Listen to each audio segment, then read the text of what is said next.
గొప్ప తండ్రి నైనా నీకే కృతజ్ఞతాస్తుతులు చెల్లిస్తూ ఉన్నా.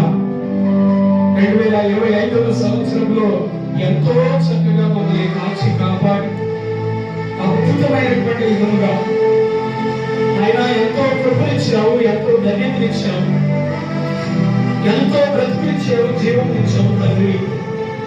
2026వ సంవత్సరంలో ఈ మొదటి వారంలో ప్రభువా మేము ప్రవేశించినట్లుగా ఇదిగో మంచి ఆరోగ్యమును, మంచి ఆలోచనలు, మాకు అనుకూలమైనటువంటి పరిస్థితులను తండ్రి అనుగ్రహించిన దేవా మీకు స్తోత్రం.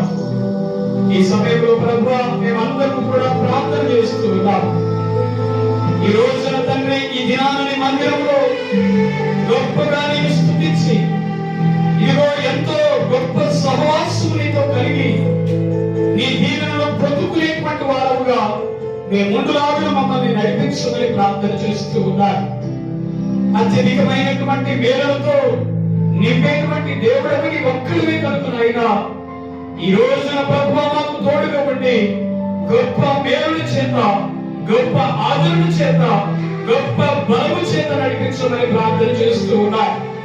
నీ బిడ్డల మందిరానికి సిద్ధపడుతూ ఉండగా ఇదిగో వారి యొక్క అడుగుల్ని ప్రభువా మీరు స్థిరపరచండి, బలపరచండి నాయనా.